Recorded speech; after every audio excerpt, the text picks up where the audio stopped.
morning and good afternoon to everyone who's joined us for this press conference.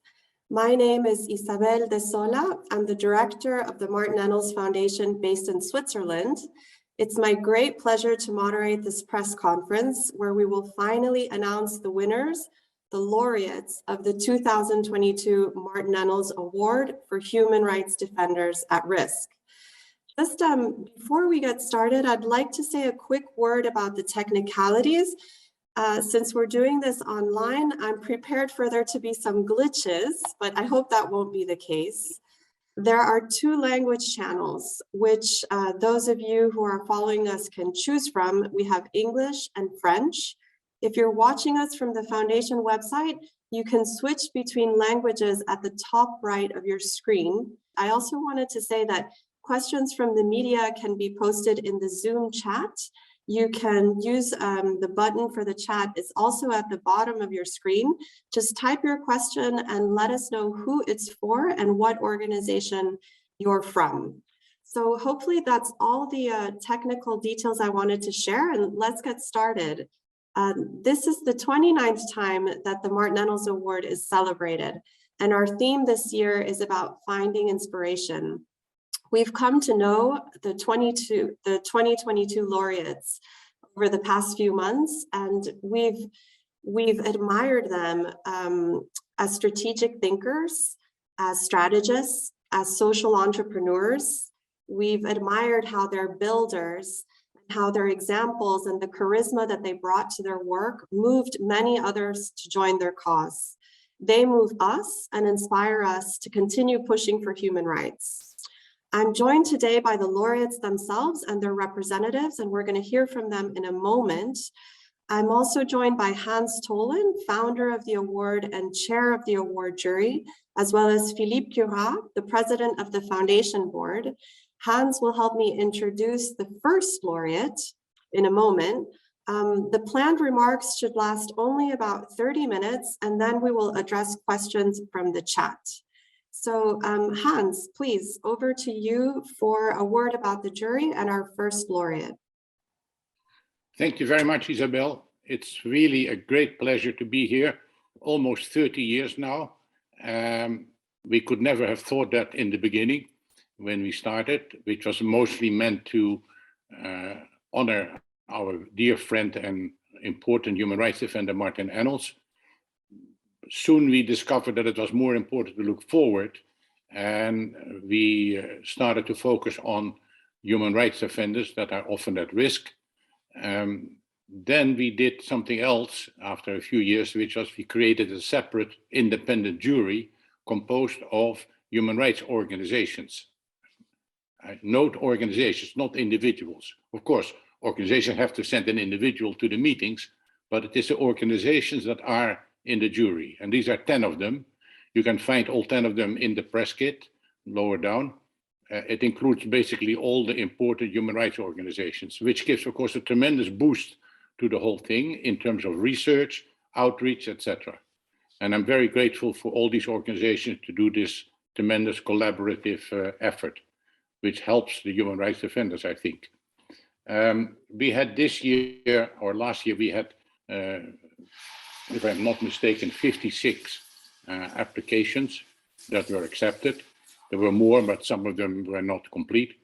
Out of those 56, after a long process of with discussion, etc., among the jury members, we came to the conclusion that there are 3 people that deserve this year to be the laureate. And I'm telling you this in particular, laureate, no longer finalists. We had a system by which we in the last years, by which we selected 3 finalists, and out of those finalists, we choose later 1 laureate. Luckily, we have now all agreed that that system can be abandoned. So as from this year on, all 3 are equal laureates. And the laureates of this year really stand out. And there are, of course, they're from different continents, but there's one thing that connects them all. That is their strength. They are galvanizing the human rights movement around them, not just themselves, but inspiring others. They're all very courageous. Two of them ended up in jail. That is very unfortunate, of course. But we owe it to them to try and defend them as much as we can. So with that, I would like to perhaps introduce the first one, which is a journalist from Vietnam, Trang, who is been probably the most outspoken journalist, blogger, and organizer of the media in that country. And she has paid a heavy price. She has been sentenced to 9 years in jail. And unfortunately, therefore, she cannot be with us. But I think one of her closest friends and advisors and who cooperates with her all the time is with us. And I'm very happy to give the floor to, sorry, I have to Long. We are allowed to say Long, it is a bit longer name. And I hope very much that you will be able to give us more insight into this very impressive personality. Thank you. Thank you, Mr. Hans Tholen. I'm deeply honored to represent my mentor and my best friend, Pham Trang, today in this event. Foremostly, I would like to thank the jury, the Martin Ennals Foundation, and the city of Geneva for recognizing and honoring Doan Trang. Almost exactly 8 years ago, Doan Trang landed in Geneva for the first time in her life to attend the UBR hearing on Vietnam, to meet with representatives from the United Nations and human rights organizations, and to advocate for human rights and democracy in a country that she loves very much. I had the privilege of accompanying her during that trip, and now she is honored by the human rights community in the city of Geneva. She should be able to be here today with us, not in prison, and not with a 9 years imprisonment, sentenced last December with absolutely no hope of overturning the verdict. She is currently being jailed in Hanoi, suffering from severe illnesses without immediate medical attention, without legal representation, and without family visitation. Before being jailed, Doan Trang was one of the most hunted activists in Vietnam, and she was constantly abducted by the police, being beaten up badly on occasions, resulting in her serious leg injuries and sustaining partial disability. Since her return to Vietnam in 2015, she was constantly on the run every 2 weeks or 2 months and lived in nearly 100 different places across the country. Doan Trang's story represents the state of human rights in Vietnam. You probably often hear fancy words about Vietnam today as a rising star, an Asian tiger, or tourist destination.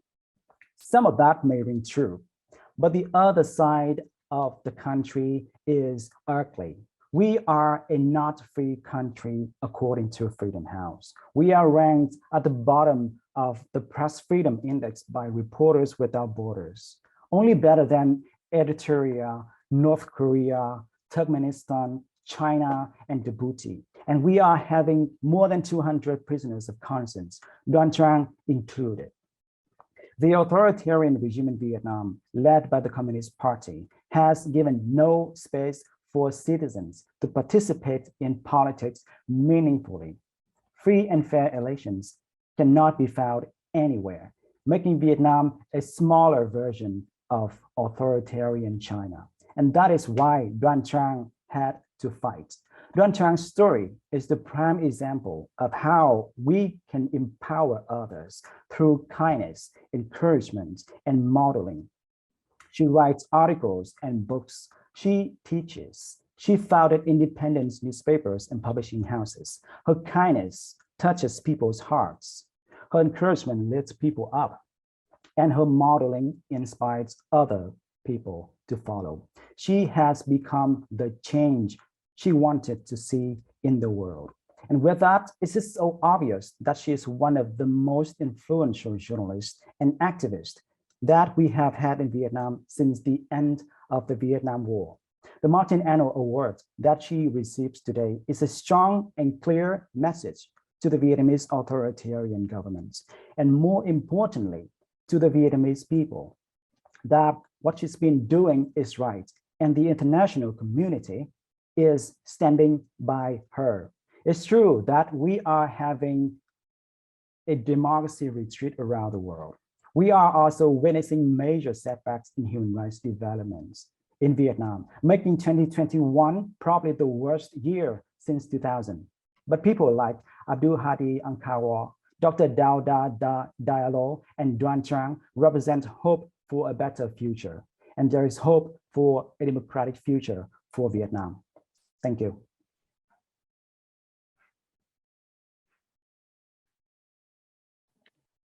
Thank you, Long, for those strong statements. Thank you for being here on behalf of Trang to tell us more about her. We admire her greatly. I think that she leaves a very strong legacy behind her.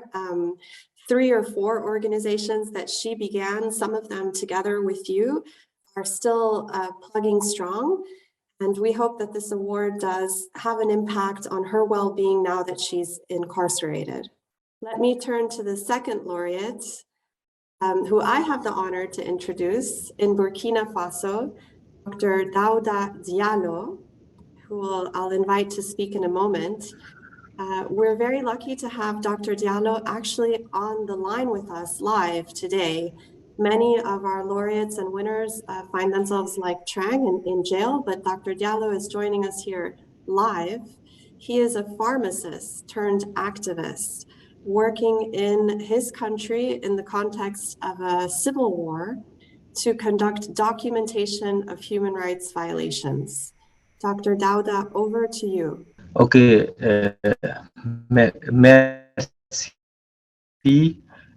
merci pour les... Thank you for the organization to let me speak here. I'm a medical professional who is very involved in humanitarian work through my role as human rights defender. My name is Daouda Diallo. I am medical professional, and I defend human rights. I was always dedicated to over 20 years of my life to defend human rights in several organizations. I've always been a leader in my school, and I was always defending people. And I have to say that today, with 2,000 million people displaced and a lot of schools closed and everybody is controlled through a non-professional army, it's very difficult for Burkina Faso. And in January 2019, we had a large massacre in stigmatization in the greatest military region near from Ouagadougou, and in this massacre, we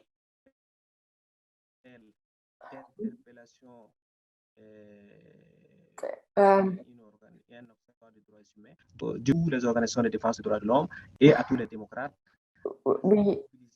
We called all cultural organizations, human rights protection and persons to create the collective CISS, Collective Against Impunity and Stigmatization of Community. It's to base about a piece about based on human rights. And since then, we had a big impact. We had more than documented, we could documenting over 1,000 cases of summary and extrajudicial executions. We could help also more than 100 persons who disappeared, enforced disappearances, and we have helped to that stigmatization is accepted as a fact in our country. And we worked with the organization, international organization like ICRC, HRV, and so on. But with this problem we have to say we have really a lot of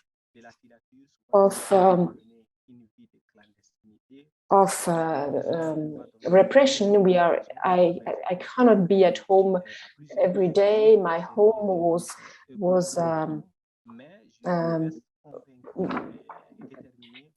but I still stay determined to fight because I have the support of my family and my friends, and it's also really nice to see that I can help victims of burglary, victims of violences. And today to have this prize is really an honor for me and for my collaborators, my friends. It gives me a better capacity to work for the Republic and to really to make disappear all kind of discrimination. And I thank the Martin Ennals Awards too, and I thank you very much for this award. Dr. Diallo, thank you so much for your remarks. We had a couple of technical glitches while you were speaking. Let me just make sure that everything is okay for my my volume. Hans, can you hear me okay? Yeah, all right. Thanks everyone for your patience with some of the technical glitches online. Dr. Diallo, it's us who thanks you. Let this award shine some visibility on those 1,000 cases that you, together with the colleagues from CISC, have documented so far. Let this award bring more peace to Burkina Faso as well, and justice for those victims. So congratulations to you. And let me then ask Hans to introduce our third laureate. Thank you very much, Isabel. Yes, it is indeed a very great pleasure. The third laureate comes from Bahrain, and it is an enormously impressive person who stood at the cradle of the whole human rights movement there. In fact, he came back from fairly safe Denmark out of his own free will during the Arab Spring to lead the peaceful protest, but that cost him dearly, and he ended up in jail with a life sentence. I think his birthday is coming up in April, and unfortunately he will have to spend it behind bars. He is an impressive person in terms of inspiring others, creating organizations, and also individuals, including his own family. His two daughters, Zainab and Mariam, are both active in human rights. And I'm very, very glad to have one of the family, Mariam, here to tell us more about the struggle and the work of her father. Thank you so much. Thank you so much, Hans. It's a pleasure to be here today. And I'd like to say, I mean, same as the other laureates as well, it's impossible to do justice to my father's work in the time that we have allocated during this press conference, but I'll do my best.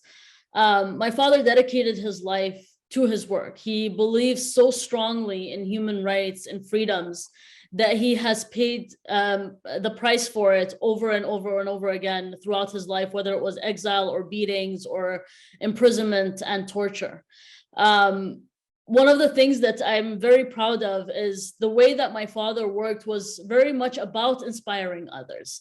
It was about creating space for people to receive and get the tools and skills that they need to fight for their own rights, for their own freedom. So even when he created the Bahrain Center for Human Rights, it wasn't about him fighting for the rights of others only. It was about creating the space where people can fight for their own rights.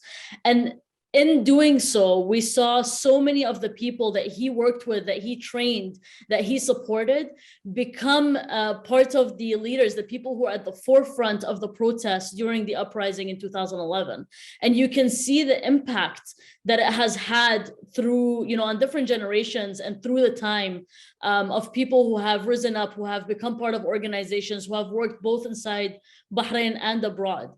And the other part that I think is, worth mentioning also about my father's work is how how he worked beyond the borders of Bahrain. It was extremely important for him that we connected the movement in Bahrain, the work that we were doing in Bahrain, that he was doing in Bahrain, to the movement and work that others were doing in the region, all the way from the Western Sahara to Iran and Iraq and other places across the region. My father worked very hard to try and connect movements and to do human rights trainings and to work with people. And one of the things that I hold so proud and dear to me during the work that I've done over the past 10 years is the amount of people that I have met who have told me that they are human rights defenders because of my father, because my father met with them, talked to them about human rights, and got them to become active as well, or that they were inspired by his work. I think it's important to mention that, my father is serving a life sentence right now in Bahrain that, come April, he'll have been in prison for 11 years so far, and he'll be turning 61 as well. He's missed the birth of 3 of his grandchildren during that time. And there are some things that, when we talk about human rights generally, we talk about the torture, the imprisonment. We don't talk about the things that are never going to be compensated. The time lost with family members, the ruining or the destruction of memories, of relationships, of connectivity, and also what comes beyond the imprisonment. After my father is hopefully released, the amount of rehabilitation he'll need to go through because of the torture he was subjected to, the way that he'll need to reconnect and become part of society again. And those are things I think that as a human rights community, we also need to pay more attention to as well. We've been working on trying to get my father out of prison for 10 years now. But I want to mention that also that there are tens of thousands of political prisoners and prisoners of conscience, not just in Bahrain, but around the region and around the world, who also need to be released. We've seen, time and time again that the situation is getting worse. It's getting worse in Bahrain. It's getting worse in places like Saudi, Yemen, the occupation of Palestine, in Egypt, in Sudan, in Iraq, and I can go on and on with the list. And the region more than ever needs their human rights defenders. We need these people to be outside of prison, to be able to come back from exile, to do the work that is necessary to create a better future for future generations. And as long as civil society continues to be struck down upon, the more we see, human rights defenders being forced into exile, not being able to live in their own countries, the less likely it is that we can build better futures for future generations in our countries. And finally, I wanted to mention, we're very grateful for the light that the Martin Ennals Award sheds on my father's case. And I hope it sheds light on the failure of the European Union in protecting human rights defenders. My father is an EU citizen. The EU has spoken time and time again about the importance of protection of human rights defenders, or the importance of human rights and freedoms. But unfortunately, we've also seen time and time again that business has taken priority over human rights, that more often than not, the EU is willing to do business as usual with oppressive regimes, be it selling arms to Egypt or doing business with Saudi Arabia and Bahrain and so on and so forth. And I really hope we can get to a point where we raise enough pressure, where we hold up a mirror to the European Union, to the West more generally, where we show how, you can't just talk about the importance of human rights and freedoms, you need to actually implement it. You need to actually, when you talk about the importance of human rights defenders in civil society space, actually do the work that is required to protect those spaces, to protect those people who are putting themselves on the line for human rights and for freedoms. And so I really hope that we can do that moving forward. And I look forward to working with the other laureates and with the Martin Ennals team to try and raise, shed light and raise attention, not only to the plight of, the laureates today, but the thousands of prisoners of conscience across the world, and the role that we all play, and especially governments play in trying to get them out, or lack thereof, unfortunately. Thank you.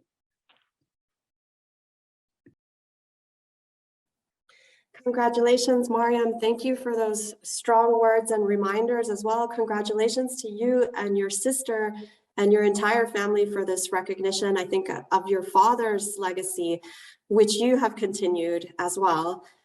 We won't forget. So we admire Abdulhadi's contributions in Bahrain, but across the region, he was one of the early movers, one of the pioneers of the movement in the Gulf region for human rights.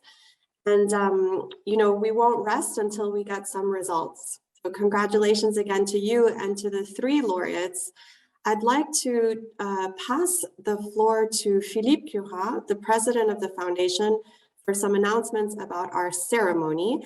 And from there, we'll open up the floor to questions, of which we have many. Thank you, Philippe. Merci Isabelle, bonjour à toutes et à tous. Thank you, Isabelle. Hello, I will speak French. First, I would congratulate the laureates. Once more, the jury has chosen 3 remarkable persons who reinforce our work, and the whole humanity is concerned. And also the engagement of the laureates and everybody who wants to protect the human rights will be beneficial. It's our rights and our freedom from all people that our laureates defend, and we have to thank them. Every year, the foundation and Geneva creates a ceremony to celebrate this laureate. 2 years ago, we are lucky to have our ceremony just before the COVID and the measures was taken. Last year, we had to organize only a virtual ceremony, but in 22, we would like to come back to a real ceremony to honor and to see the people really, and to put the ceremony online to share with all the world. In this situation, we know we are not sure that our laureates and their representatives could come to Geneva in the 10th of February 22. It will be the same for the members of the jury, of the member of the Martin Ennals Foundation. Also with Geneva and our laureate, we decided to report the ceremony to later. And I can confirm today that the ceremony will take place the 2nd of June 22. A lot of organizations and human rights defenders have new means to continue their work, and we have to do the same. We will offer to our laureates a good ceremony who honors their work and really honors the sacrifices they accept to take over for continuing their work. In the actual situation, we are really concentrated on these activists on human rights and on liberties in all the world.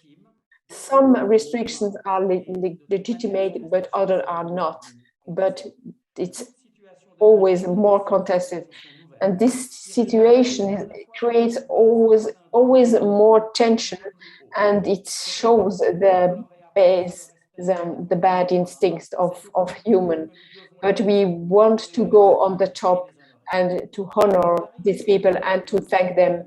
We want to offer to our public and to our laureates really a good time together with jury members, with the members of the Martin Ennals Foundation, and also from the representatives from Switzerland and Geneva.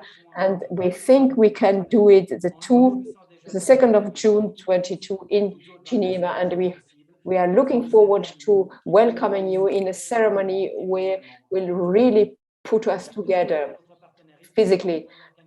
Geneva and our partner is partners of Martin Ennals Foundation, and we thank them that for this basis, politic basis of our life. Thank you for the interpreter, and it's really important that we can understand ours. Thank you, Philippe. Together. And yes, that makes it official that our ceremony has been postponed. The 2022 ceremony is postponed to the 2nd of June. Please mark your calendars, all those of you who've joined us today, because we look forward to welcoming everyone on that date in person if conditions allow. And now we're ahead of time. We have about 15 minutes or 13 minutes for a Q&A, and I have several questions lined up. I'm going to launch one question for each of the laureates or their representatives, and then we'll do another round. And I hope to hear from each of the laureates or their representatives for about 2 minutes so that we can do 2 rounds of questions. So the first question I have.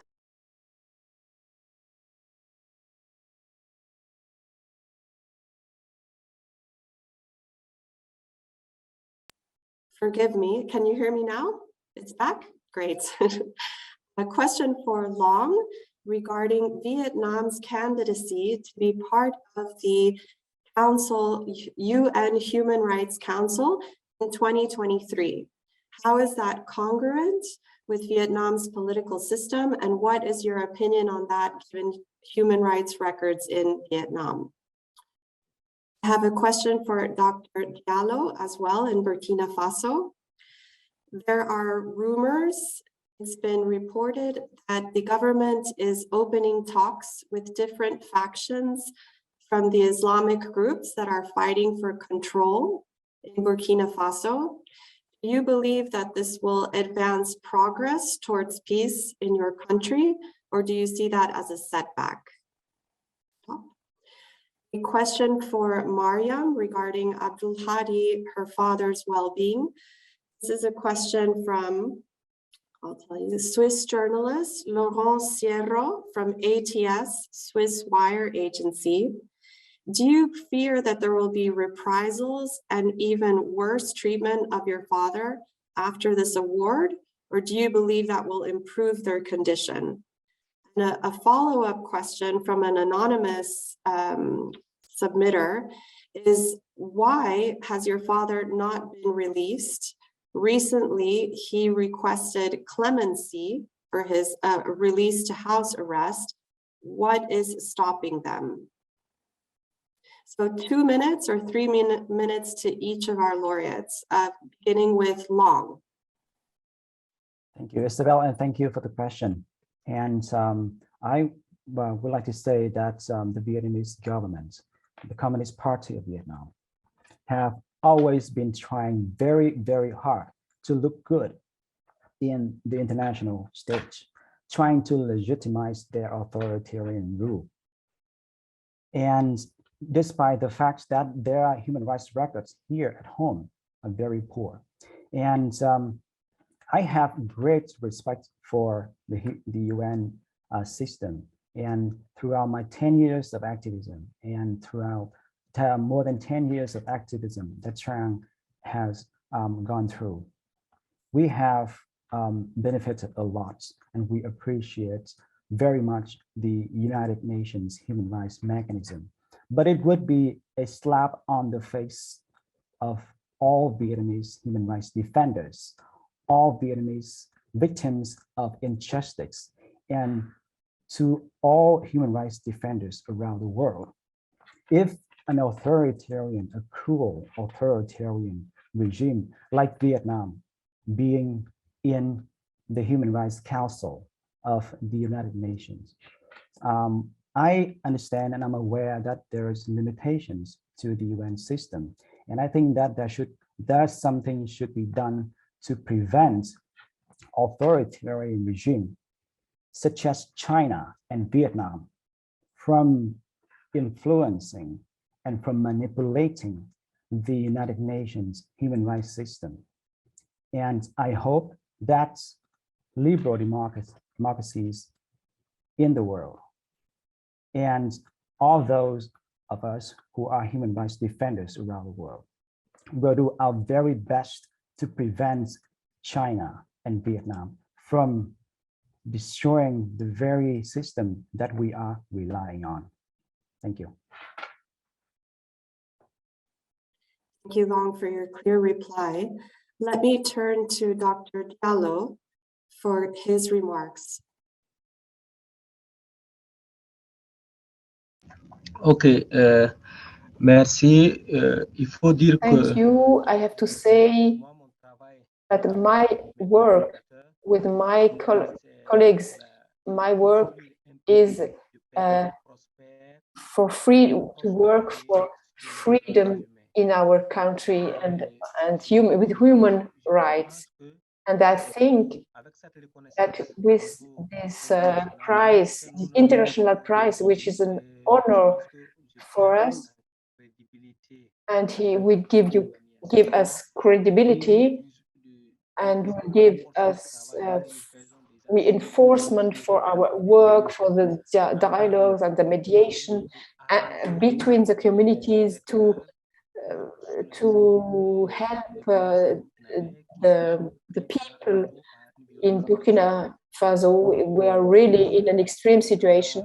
For me, it will help our strengths, our efforts to construct a real peace, and it will help also everybody in Burkina Faso to help us and to help all the people in Burkina. Thank you, Dr. Diallo. Let me turn to Mariam for her response. Thank you. So to answer the first question, I think that, it's really difficult to know. With the Bahraini regime, pretty much anything can happen, right? We've seen time and time again actions of reprisals. We've seen family members of human rights defenders getting arrested and beaten and or tortured because of their activism in exile. And so it's really difficult to know what to expect. It is possible that there will be acts of reprisals against my father. But the idea is that we have to press on despite what the regime in Bahrain does. My father has been in prison for almost 11 years now. And despite that, he's continued his activism from within his prison cell. He's gone on multiple hunger strikes. Even when they stripped him of all the tools that he had, he used the last tool that he had to protest, to continue his activism, and that was his own body. And so he's been on multiple hunger strikes to protest a number of things, including the torture and abuse of other prisoners that he could hear from his prison cell.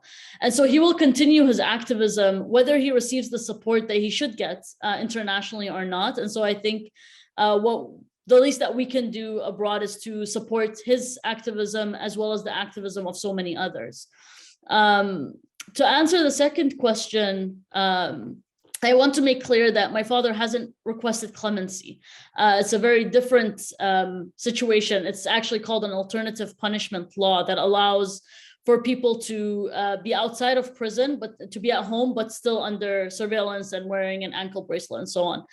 So it's not clemency. My father shouldn't be in prison to begin with at all. So he should be released. And he had conditions also. He said that even that despite requesting being released, under the alternative punishment law, that it has to come with a dignified release. So he would not in any way apologize for his activism, for the work that he's done in order to be released, which is something that they have asked him if he'd be willing to do before, to apologize to the monarch of Bahrain who, announced himself king in 2001, and or if he would be willing to give up his Bahraini citizenship, which he refused to do.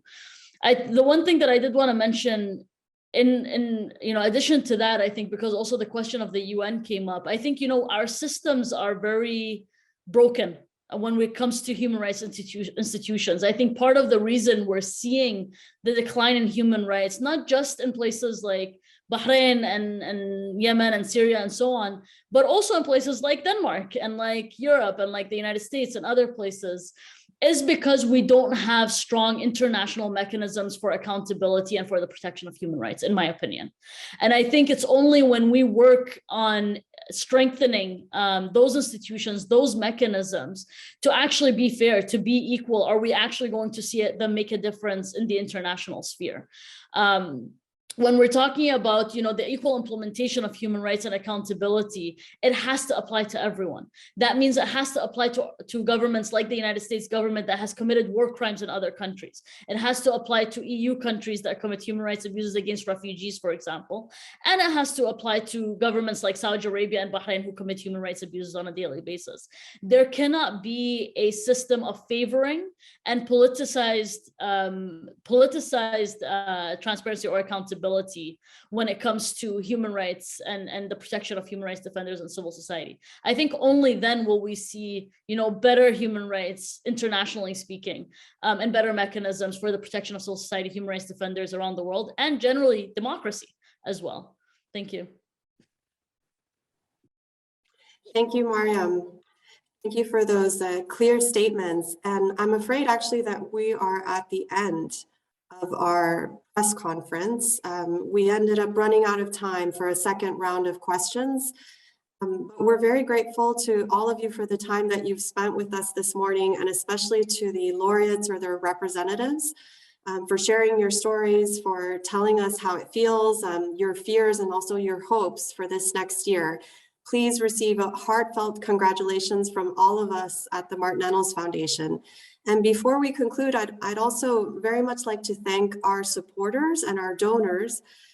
We couldn't do this without the very precious help of the City of Geneva, who unfortunately didn't join us for the press conference, but who are our closest partner in the ceremony celebration, as well as the Confederation, the Canton of Geneva, private foundations, our 10 jury members, our wonderful board, Hans, of course, who's here with us, and the magnificent interpretation that we've had this morning. Thank you, Irene, and to the superb technical team behind this Zoom, which had minimal glitches.